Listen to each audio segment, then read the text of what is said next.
कांग्रेस के सबसे बड़े नेता राहुल गांधी आज मणिपुर पहुंचे हैं। पहले से तय था कार्यक्रम, पहले से इसकी घोषणा कर दी गई थी कि वो आज मणिपुर जाएंगे। मणिपुर बहुत खतरनाक हाल में पहुंचा हुआ प्रदेश है। वहां पर 110 से अधिक मौतें दो समुदायों के बीच के संघर्ष में पिछले 2 से कम महीनों में हो चुकी हैं। 2 महीने अभी पूरे नहीं हुए हैं। 60,000 से ज़्यादा लोग वहाँ पर बेदखल हैं अपने घरों से और 300 के करीब राहत शिविरों में किसी तरह से रह रहे हैं। तनाव इस हद तक बढ़ा हुआ है कि पूरा का पूरा मणिपुर 2 अलग अलग इलाकों में बंट गया है। ये इलाके जाति के आधार पर बंटे हुए हैं। एक दूसरे जाति के लोग एक दूसरे के इलाकों में पाँव भी नहीं रख सकते। इतनी खतरनाक हालत है। एक उस नौबत का एक ये ब्यौरा आपको हैरान कर देगा कि सरकारी अमला जो कि पूरे प्रदेश में फैला हुआ रहता है, जो कि सभी जातियों का धर्मों का रहता है, उस अमले ने अपनी अपनी ड्यूटी की जगहें छोड़ दी हैं और अपनी जाति के प्रभुत्व वाले इलाके में, दबदबे वाले इलाके में चले गए हैं, क्योंकि दूसरी जाति के दबदबे वाले इलाके में उनका रहना और जिंदा रहना मुमकिन नहीं रह गया है। ये सरकार के अपने अमले की हालत है। लेकिन ये भी कुछ नहीं है। मणिपुर की हालत इससे भी और भयानक है। वो ये है कि अभी फौज ने, भारतीय फौज ने वहाँ पर 1 दर्जन उग्रवादियों को पकड़ा। महिलाओं ने फौज को घेरा और घेर कर उनको बलपूर्वक छुड़ा लिया और छुड़ाकर ले गईं। इसमें कुछ नामी गिरामी उग्रवादी थे, ऐसी भी खबर है। फौज ने इसके बारे में कहा कि फौज ने इसके ऊपर कोई कार्रवाई इसलिए नहीं की कि इसमें कोलेटरल डैमेज बहुत बड़ा हो जाता। कोलेटरल डैमेज कहा जाता है कि जिन 1 दर्जन उग्रवादियों को छुड़ा के ले गए उनको तो ले ही गए, लेकिन अगर उनको रोकने के लिए, उनको कब्जे में रखने के लिए छुड़ाने आई हुई महिलाओं के ऊपर अगर फौज कार्रवाई करती तो बहुत बड़ी संख्या में मौतें हो सकती थीं। नौबत इतनी खराब है वहाँ पर, इतनी खराब है कि फौज के कब्जे से उग्रवादियों को मणिपुरी महिलाएं छुड़ा कर ले गईं। ये नौबत बड़ी खतरनाक है वहाँ। और केंद्र सरकार की तरफ से पिछले महीने की 29 तारीख को ये जब वहाँ पर हिंसा चालू हुई, उपद्रव चालू हुआ, उसके 25 दिनों के बाद में केंद्रीय गृह मंत्री अमित शाह वहाँ गए। शायद 2 या 3 दिन रुके। उन्होंने बहुत लोगों से बैठकें की, उन्होंने शांति की अपील की। लोगों ने उनके सामने ये साफ किया कि जब तक भाजपा के मौजूदा मुख्यमंत्री बीरेंद्र सिंह वहाँ पर मुख्यमंत्री रहेंगे तब तक मणिपुर का कुकी समुदाय ये किसी भी हालत में उनको बर्दाश्त नहीं कर सकता। किसी तरह की शांति नहीं हो सकती। मणिपुर के बवाल के बारे में आज का हालात ये है, लेकिन मैं आपको इसका जरा सा इतिहास 2 मिनट में बतलाना भी चाहता हूँ ताकि आपको समझ आए कि ये क्यों हो रहा है। मणिपुर में 3 मई को हाईकोर्ट ने एक आदेश दिया राज्य सरकार को। उसने कहा कि यहाँ कुकी और नगा ये 2 जातियाँ मुख्यतः हैं आदिवासियों में। वहाँ के आदिवासी समुदाय में मैतेई समुदाय को शामिल करने के लिए जो 53% आबादी है, जो आदिवासी में नहीं गिनाते हैं, जो शहरी सवर्ण संपन्न शिक्षित सत्ता पे काबिज हैं, उनको भी इसमें शामिल किया जाए आदिवासी में। ऐसी सिफारिश राज्य सरकार केंद्र को भेजे, ऐसा आदेश दिया मणिपुर हाईकोर्ट ने। बाद में अमित शाह ने भी नाराज़गी या बेचैनी जाहिर की इस आदेश के ऊपर कि यह आदेश गलत आदेश था। उन्होंने गलत शब्द इस्तेमाल किया या कुछ और, लेकिन उन्होंने इसके खिलाफ कहा। सुप्रीम कोर्ट के जजेस ने बाहर इसके खिलाफ कहा कि मणिपुर हाईकोर्ट को ऐसी सिफारिश राज्य सरकार को करने का कहना उसका हक ही नहीं था, उसके अधिकार क्षेत्र के बाहर था। हाईकोर्ट का संवैधानिक क्षेत्र नहीं है कि वो किसी जाति को आरक्षित तबके में शामिल करने के लिए निर्देश दे सके। उनका कहना है कि ये केंद्र सरकार, सुप्रीम कोर्ट, राष्ट्रपति, इस स्तर की बात है, हाई कोर्ट को इसमें दखल देने का कोई हक नहीं है। लेकिन हाई कोर्ट ने किया, और जिस दिन किया उसी दिन से वहाँ पर बेचैनी, हिंसा, उपद्रव, प्रदर्शन, हत्याएं, आगजनी सब शामिल हो गए, सब शुरू हो गए। खराब हालत इतनी है कि कहा जा रहा है कि 200 से अधिक चर्च जल गए हैं, जो कि मूलतः कुकी आदिवासियों के हैं, आदिवासी इलाकों में हैं। ये भी कहा जा रहा है कि सैकड़ों की संख्या में मैतेई समुदाय के मंदिर भी जले हैं। उसमें बहुत से ऐसे हैं जो सामुदायिक मंदिर नहीं हैं, लेकिन वहाँ घरों की व्यवस्था ऐसी रहती कि घर से घुसते ही एक छोटा मंदिर रहता है, पारिवारिक मंदिर, घर के भीतर का। शायद वैसे मंदिर भी तबाह किए गए हैं। हालत ये हो गई है कि एक दूसरे के इलाकों में जाना असंभव हो गया है, असंभव हो गया है। फौज नहीं घुस पा रही है दूसरे इलाके में। जाति के जो गार्ड हैं वो फौज को रोक दे रहे हैं, पुलिस को तो पहले से रोकते आए हैं। हिंसा का हाल ये है, लोगों के बीच नफरत का हाल ये है कि कुकी समुदाय का एक बच्चा, जिसकी माँ मैतेई थी, बाप कुकी था, आपको याद होगा हमने इस बारे में चर्चा की थी। जब इन दोनों समुदायों के लोगों के बीच में गोलीबारी हो रही थी तो ये परिवार वहाँ पर असम राइफल्स, आर्मी का एक यूनिट है असम राइफल्स, उसके भीतर शरण लिया हुआ था। ये परिवार, बाहर से गोली आई और एक बच्चे के सिर में लग गई। उसको बहुत नाजुक हालत में अस्पताल लेके जाना जरूरी था, जो कि मैतेई समुदाय के कब्जे वाले राजधानी इम्फाल के मैदानी इलाके में बड़ा अस्पताल था। तो कुकी इलाके से उस बच्चे को मैतेई इलाके में ले जाने के लिए एम्बुलेंस में इस बच्चे को रखा गया, जिसकी माँ मैतेई थी, बाप कुकी था, लेकिन माँ मैतेई थी जन्म से।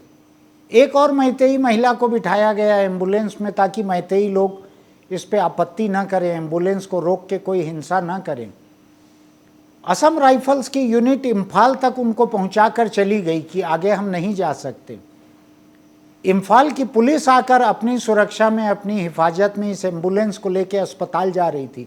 1-2 किलोमीटर ही बाकी था अस्पताल कि मैतेई भीड़ ने, जो कि सैकड़ों से हजारों तक की भीड़ थी, उसने एम्बुलेंस को घेरा। उसने देखा कि इसमें जो बच्चा है वो आधा कुकी है, आधा मैतेई है। उन्होंने एम्बुलेंस सहित तीनों लोगों को जला दिया, जिसमें 2 महिलाएं जन्म से मैतेई थी, एक बच्चा आधा मैतेई आधा कुकी था। तीनों को जलाकर राख कर दिया। उस बच्चे के पिता से हमने बात करके आपको सुनाई थी कुछ दिन पहले। उसको आज तक हड्डियां देखना नसीब नहीं हुई है, क्योंकि बची ही नहीं है हड्डियां। उसको कोई अंतिम संस्कार करना नसीब नहीं हुआ अपनी बीवी का और बेटे का। हिंसा का ये हाल है, नफरत का ये हाल है कि मैतेई समुदाय ने अपने समुदाय में पैदा 2 महिलाओं को जिंदा जलाकर मार डाला, उनके आधे कुकी बच्चे के साथ। ये हालत है हिंसा का। ऐसे हाल में आज राहुल गांधी वहाँ पहुँचे, ऐसे मणिपुर में राहुल गांधी आज पहुँचे। जो मुझको याद पड़ रहा है वो ये है कि वहाँ अमित शाह के बाद में राहुल गांधी दूसरे नेता हैं जो दिल्ली से वहाँ गए हैं, जिनको राष्ट्रीय स्तर का एक नेता कहा जा सकता है। वो किसी ओहदे पे नहीं है आज, लेकिन वो नेता हैं, उनको लोग लीडर मानते हैं। वो वहाँ गए मणिपुर में, तो राजधानी इम्फाल, जहाँ पर कि एयरपोर्ट है, जहाँ पर कि वो उतरे होंगे, वहाँ पर वो स्थानीय लोगों से मिले। जाहिर है वो स्थानीय लोग मैतेई होंगे। इसके बाद वे रवाना हुए। चूड़ा चांदपुर नाम का एक ज़िला है, जिस ज़िले को ईपी सेंटर कहा जा रहा है, हिंसा का ईपी सेंटर। ईपी सेंटर कहा जाता है भूकंप के लिए, कि भूकंप का केंद्र कहाँ है, किस शहर में है, किस देश में है, उसमें इस्तेमाल होता है। ऐसा ईपी सेंटर जो है हिंसा का, चूड़ा चांदपुर नाम का ज़िला है वहाँ का, जो कुकी कब्जे में है। तो मैतेई लोगों से राहुल की मुलाकात हुई होगी इम्फाल में, चूँकि वो लोगों से मिले थे। अब वो जा रहे थे चूड़ा चांदपुर के राहत शिविरों में लोगों से मिलने के लिए, लेकिन उनको सरकार ने रोक दिया। 20 किलोमीटर निकले थे इम्फाल से, उनको रोक दिया कि आगे आपकी हिफाजत हम नहीं कर सकते, हम आगे आपको जाने नहीं दे सकते। मैं इसमें राज्य सरकार की, पुलिस की, सेना की किसी साजिश को देखने के पहले ये देखूंगा कि स्थानीय प्रशासन, स्थानीय सरकार के, स्थानीय अफसरों के मर्जी का रहना चाहिए। अगर उनको लगता है कि वहाँ इतनी हिंसा है कि राहुल गांधी का वहाँ जाना खुद राहुल गांधी के लिए खतरनाक हो सकता है, उनकी हिफाजत में जो पुलिस जाएगी, जो उनके गार्ड रहेंगे, उनके लिए खतरनाक हो सकता है, तो उनका रोकना ठीक है, मैं उसके खिलाफ नहीं हूँ। ये प्रशासन को तय करना होता है कि वो किसको हिफाजत दे सकते हैं, कहाँ तक हिफाजत दे सकते हैं, कहाँ नहीं दे सकते हैं। आखिर एक एम्बुलेंस को जला के 3 लोगों को मार ही डाला गया। कल के दिन भाजपा के राज्य मणिपुर में अगर राहुल गांधी के ऊपर कोई हमला होता है, अगर उनको कोई नुकसान पहुंचता है, तो जाहिर है कि ये पूरे हिंदुस्तान में एक तनाव की नौबत आएगी और भाजपा सरकार की बदनामी भी होगी। तो हो सकता है जिस प्रदेश में अभी 2 दिन पहले फौज के कब्जे से दर्जन भर उग्रवादियों को महिलाएं छुड़ा कर ले गईं फौज के कब्जे से, तो हो सकता है कि वहाँ राहुल गांधी के आगे जाने पे हिफाजत की गारंटी कोई ना ले सके। वहाँ पुलिस की नहीं चल रही है, वहाँ फौज की नहीं चल रही है। मुझको ध्यान पड़ रहा है कि मैं एक शांति कारवां में शामिल था और हम पाकिस्तान से होते हुए Iran, Lebanon, Turkey, Syria, Egypt होते हुए फ़िलिस्तीन जाने वाले थे। शांति कारवां था। पाकिस्तान के बलूचिस्तान से होकर निकलने वाले थे ईरान जाने के लिए। पाकिस्तान की सरकार ने वहाँ से, बलूचिस्तान से हमको जाने की इजाज़त नहीं दी। सरकार हमारे खिलाफ नहीं थी वहाँ की, उसने हमारे कुछ लोगों को इजाज़त दी थी कि हम लाहौर तक जाके एक शांति बैठक करके वापस आ जाएं। लेकिन बलूचिस्तान के बारे में उसका कहना था कि पाकिस्तान की फ़ौज वहाँ मारी जा रही है बलूचिस्तान में बागियों के हाथों, वहाँ हम हिंदुस्तानियों के कारवां को कैसे जाने दें आगे। 55 लोगों के काफ़िले को जाने देंगे, कोई हमला हो जाएगा तो क्या होगा। तो पाकिस्तान की सरकार ने हमको आगे नहीं जाने दिया था। मणिपुर की सरकार ने इम्फाल के 20 किलोमीटर के बाद चुड़ाचांदपुर की तरफ राहुल गांधी के काफ़िले को नहीं जाने दिया। मेरा मानना है कि उन्होंने ठीक किया होगा, सोच समझ के किया होगा, क्योंकि सरकार किसी की हिफाजत लेने की कोई गारंटी वहाँ नहीं ले सकती। वो लोग हो सकता है कि राहुल गांधी के लिए बागी न हो, लेकिन राहुल गांधी के साथ में जो सुरक्षा दस्ते जाएंगे, शायद उनके ऊपर हमला करने लोग वहाँ के। इतना तनावपूर्ण माहौल है। मैं अभी राहुल गांधी को आगे न जाने देने के खिलाफ बोलने के लिए खड़ा नहीं हुआ हूँ। मैं राज्य की सरकार और प्रशासन को संदेह का लाभ देने का आदी हूँ कि उनको लगा होगा कि खतरा है तो उन्होंने नहीं जाने दिया। लेकिन एक दूसरा सवाल उठ के खड़ा होता है कि 29 मई को वहाँ पर अमित शाह गए थे। आज 29 जून है। अच्छा, अनायास मैं देख रहा हूँ तारीख 29 जून है, आज 1 महीना हो गया है अमित शाह को गए हुए। गृह मंत्री के बाद और कौन बचता है? कौन बचता है गृह मंत्री के बाद? हम कोशिश करेंगे अगर कोई वीडियो आपको दिखा सकें कि मणिपुर की छोटी छोटी बच्चियां किस तरह के वीडियो प्रधानमंत्री के नाम जारी कर रही हैं, किस तरह प्रधानमंत्री से अपील कर रही हैं कि आप मणिपुर पे ध्यान दो, आप मणिपुर को बचाओ, मणिपुर जल रहा है, हम सारे लोग मर रहे हैं। प्रधानमंत्री के नाम से वीडियो रिकॉर्ड करके बहुत सारी बच्चियां वहां से पोस्ट कर रही हैं। Dear Honorable Prime Minister, my name is Deborah. I am 9 years old from Manipur, India. With a great concern and a heavy heart, I am reaching out to you through this video to express my concerns and seek your assistance for the innocent people of Manipur.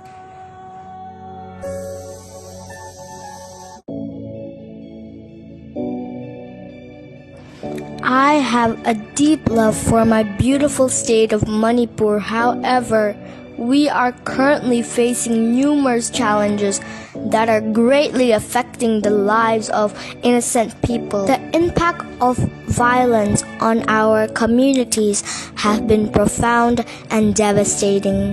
Countless churches, villages, and houses have been reduced to ashes, and tragically, many innocent lives have been lost.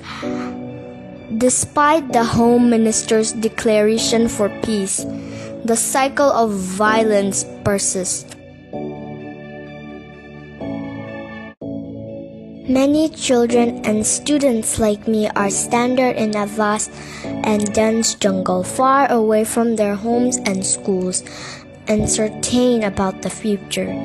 The constant conflict and violence have put us in distress, and we constantly live in fear, seeking safety whenever there is another attack.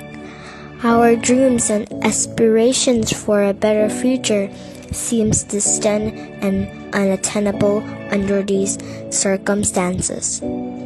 Therefore, dear Prime Minister, I wholeheartedly request your kind attention and intervention in addressing the critical issue faced by the innocent people of Manipur.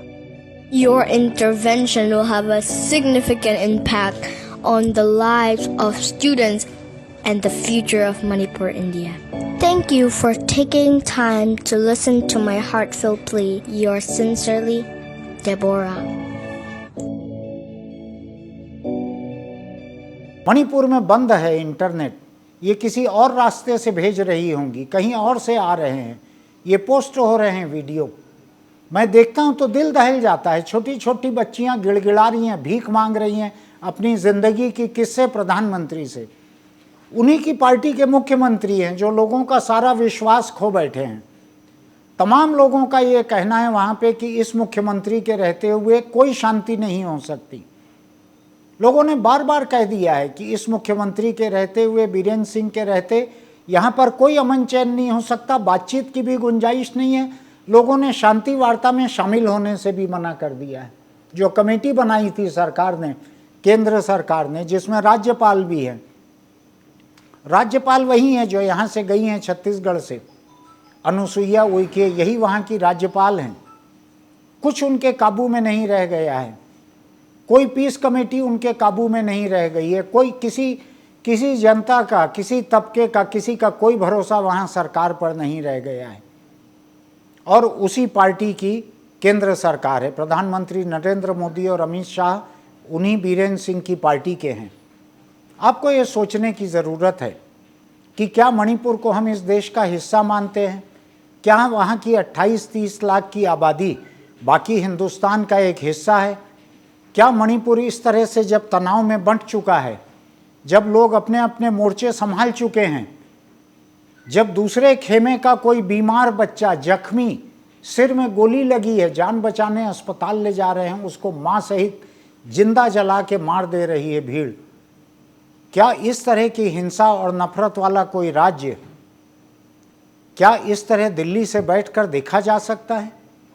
मुझको एक बात को देखकर राहत लगी कि कम से कम विपक्ष के एक नेता ने, राहुल गांधी ने, वहां जाने की हिम्मत दिखाई, जाने की कोशिश की। जो राजधानी इम्फाल में मैतेई समुदाय के लोगों से मिलने के बाद वहां से कुकी समुदाय के लोगों की तरफ चुड़ा चांदपुर ज़िले में जाने के लिए 20 किलोमीटर आगे बढ़ चुके थे। ये बात जाहिर समझ लीजिए कि ये नाटक नहीं था, वो सचमुच ही वहाँ जाना चाहते थे, तभी वो आगे बढ़े थे वहाँ पर। वहाँ कुछ भी महफूज नहीं है, ये आगे बढ़े थे 20 किलोमीटर, ये वहाँ जाना चाहते थे। मुझको कम से कम ये राहत लगी कि देश में एक नेता ऐसा है जिसने अपनी जान की परवाह किए बिना वहाँ जाना जरूरी समझा। वहाँ के लोगों को ये लगा होगा दिल्ली से कोई एक नेता आया है जो मणिपुर को हिंदुस्तान का हिस्सा मान रहा है, जिसकी आज कोई संवैधानिक जिम्मेदारी नहीं है। मणिपुर वो किसी ओहदे पे नहीं है, सरकार में नहीं है, जो मणिपुर का नहीं है, लेकिन वो आ रहा है वहाँ पर। लोगों को राहत लगी होगी। आप उन लोगों की कल्पना नहीं कर सकते जिस तबके के 60,000 लोग राहत शिविरों में हैं, जिनके घर जल गए हैं, जिनके चर्च जल गए हैं, जिनके मंदिर जल गए हैं, जो बेदखल हो गए हैं, जिनका कामकाज खत्म हो गया है, जो नफरत के एक ऐसे आग में फंस गए हैं कि उससे कोई तबका नहीं निकल सकता वहाँ से।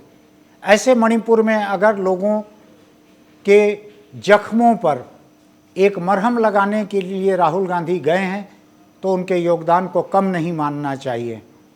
हमको ये मानकर चलना चाहिए कि अपनी जान को जोखिम में डालकर, खतरे में डालकर, और ये बात और है कि उनके खिलाफ जो लोग हैं, उनके खिलाफ जो ताकतें हैं, पार्टियां हैं, जो सोच है, जो ट्रोल आर्मी सोशल मीडिया पर उनके खिलाफ जो लोग सक्रिय रहते हैं लगातार, जो उनको एक बेवकूफ़ और पप्पू साबित करने की कोशिश करते हैं, जो उनको एक कुनबे का खानदान का एक चिराग है, उसके अलावा कुछ नहीं है, ये साबित करने की कोशिश करते हैं।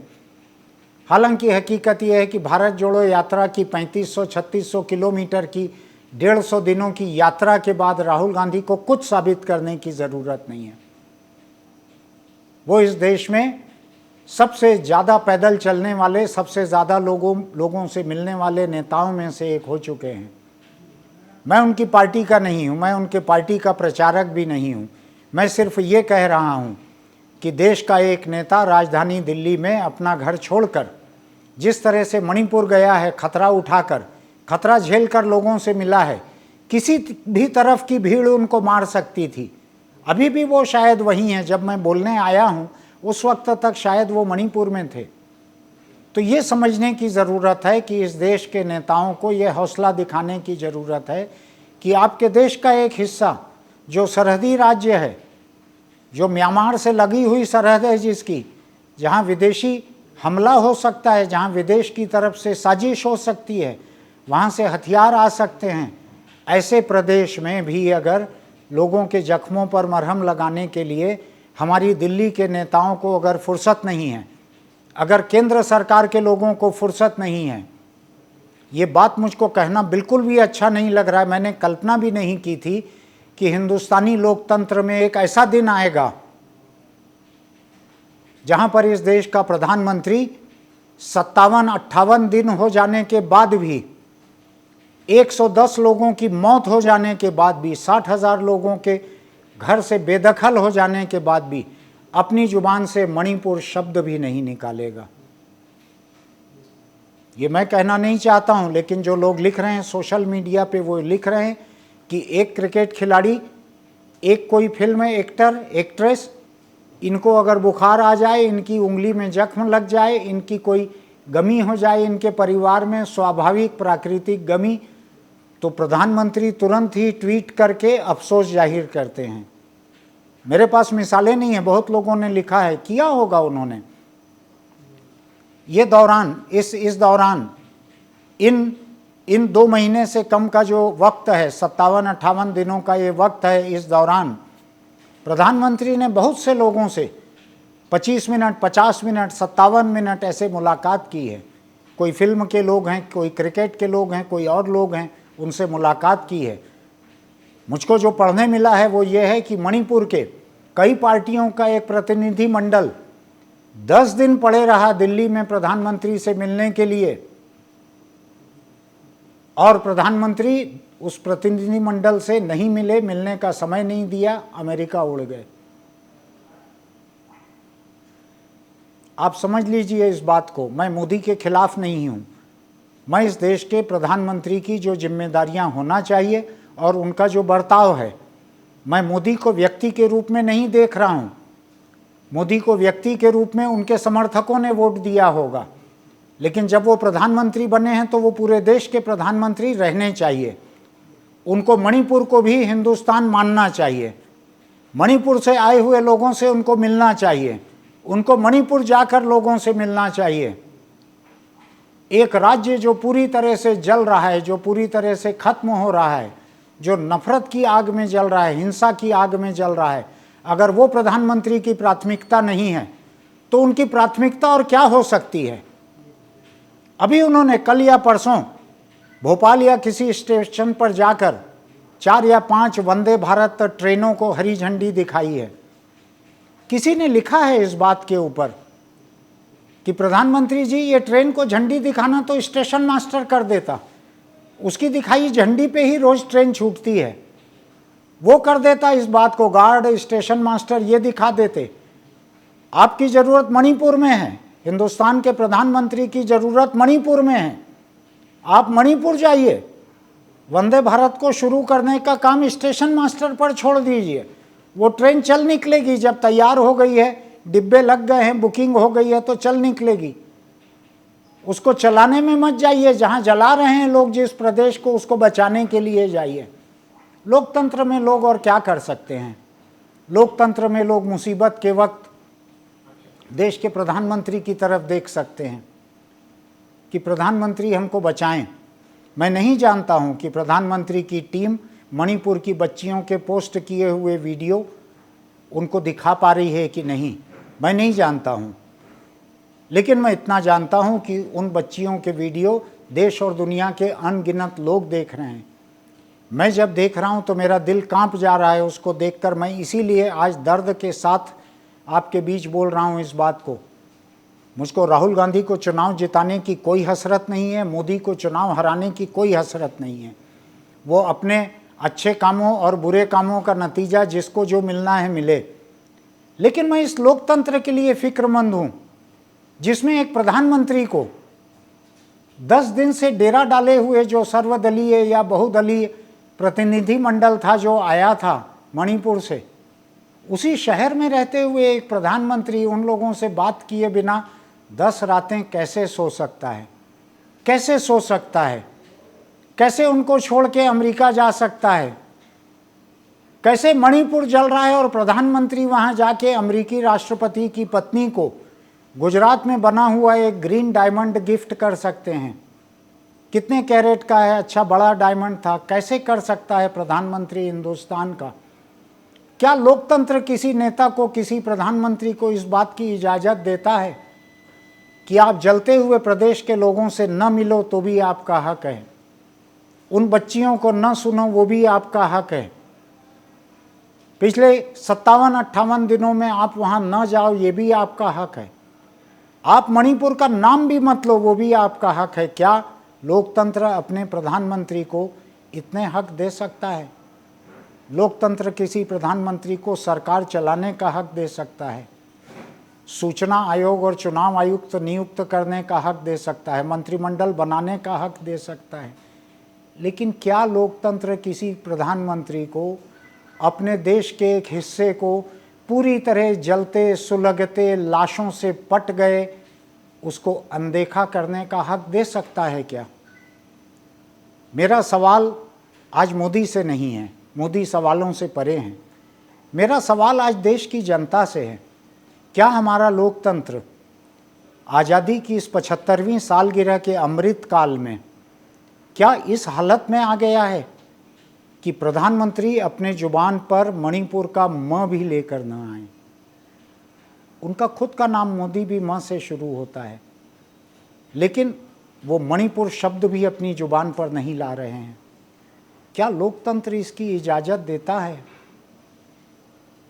मैं तो सोचता हूँ, मेरा दिल हिल जाता है। आप सोच के देखिए, मैं अपने दुख दर्द को, अपनी तकलीफ़ को, अपनी स्तब्धता को मैं हक्का बक्का हूँ।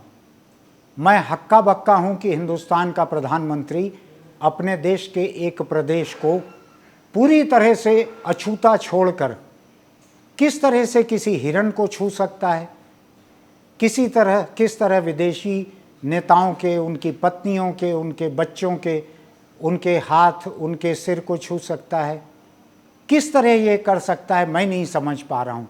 आप समझ पा रहे हो तो मुझको भी समझाइएगा। आज बस इतना ही। मैं फिर किसी खबर को लेकर आपके साथ रहूँगा। उम्मीद करता हूँ कि इतनी निराश करने वाली खबर नहीं रहेगी।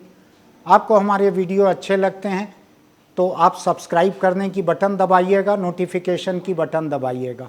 मैं आपसे फिर मिलता हूँ।